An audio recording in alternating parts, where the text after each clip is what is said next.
in case you guys missed it, this past week or earlier this week, a member of the inaugural season of the NBA 2K League was dismissed from the league and disqualified from being a part of it in terms of moving forward. Now, if you don't know what I'm talking about Austin Painter, aka Boo Painter. Before he was Boo Painter, he was known as Shump in the 2K Pro-Am community. He had an outstanding season in season 1 for Wizards District Gaming, and was the leading scorer in the season, the most consistent performer on that team across pretty much every aspect of the game. He was the most consistent performer. But there was a press release that came out, and I got a hold of it, and I put it out, but they did not give details as to why Boo Painter was dismissed. I don't know. I really don't know. There's a lot of things swirling around. People talking about my team and some other stuff and all this, that, and the third. Nobody knows for sure, right? Except for Boo Painter and some folks involved in the league, and maybe some people that Boo may have shared the information with. I'm not one of those people. But what I do know is that the league is taking player conduct very, very seriously. So if you aspire to be a part of this league, and I've been saying this for over a year now, but perhaps now people are really going to grasp what's going on. I don't know what Boo may or may not have done. I don't know whether or not he has an appeal. I don't even know if he was wrongly accused. I don't know any of that. But I know that if you want to be a part of this league, or if you're already a part of it, and they have laid down their rules and code of conduct to you, it is in your best interest to take those things very seriously. You are not going to slide by. You are not whoever you think you are, or whoever you might think you are, and you're going to be exempt from that. If you run afoul of these rules, it's going to happen. And you know what? It doesn't even matter if you agree with them or not. It doesn't, because when you work for someone and they're paying you, you are subject to their rules, which is something that you have a choice to decide whether or not you want to be a part of from the beginning. So before you sign on that dotted line and say, whoever I am, who you are, will adhere to these rules, you better make sure that you're willing to do that, because it would be a shame for you to lose out on a great opportunity like this because of something that doesn't even have anything to do with playing the game that you're being paid to play. That is, that's the bottom line of it. I don't know how much of that you follow books, but what was your thoughts?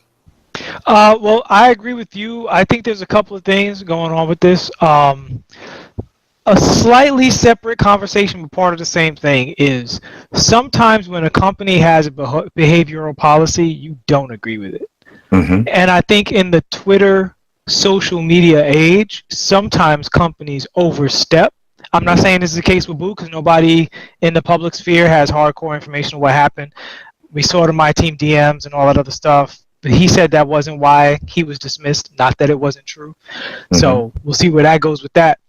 But sometimes they have codes of conduct that overstep. Sometimes they go to the point where you can't express any opinion any kind of way that quote unquote tarnishes their brand, and we start to get to an area of thought police.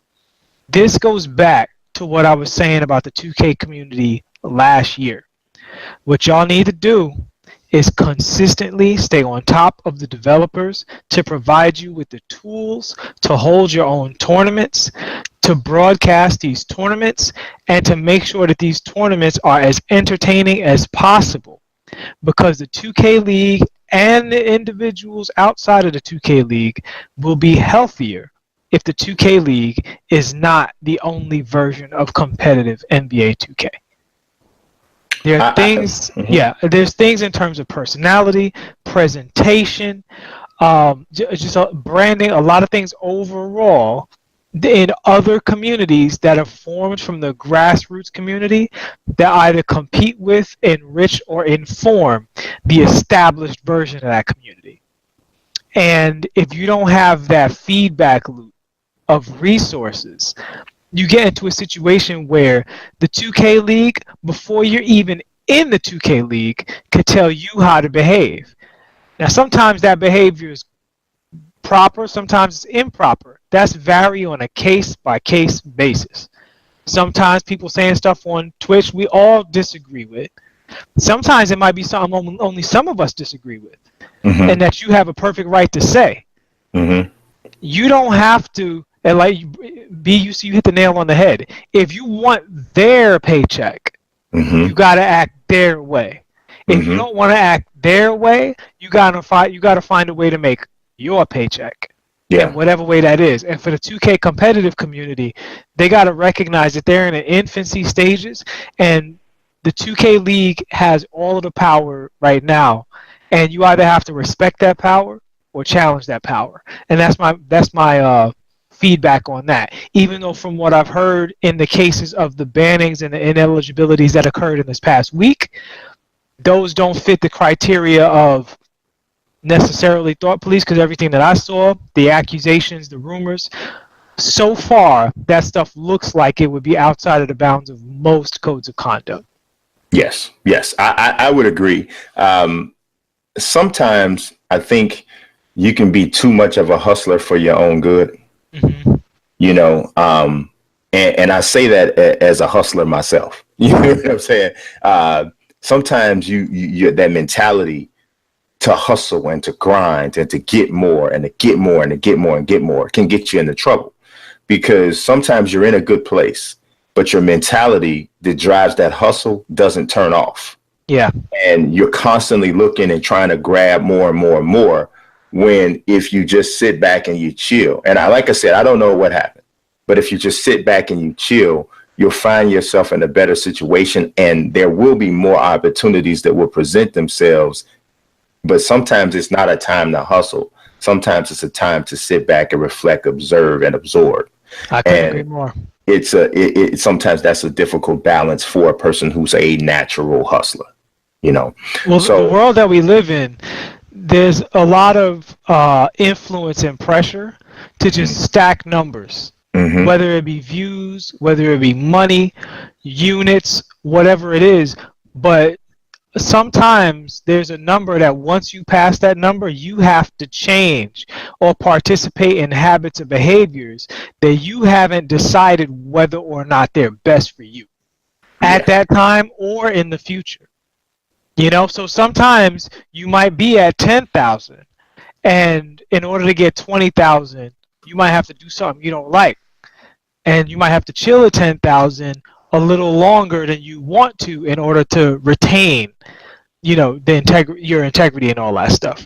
So I think you hit on some great points, man. I think in the hustle game, whether it's 2K or anything else, you always have to sit back and listen to yourself and check what's best for me, what's my goals. And the goal can't just be to make money and get rich, because if you get good at what you're doing, you are going to make money.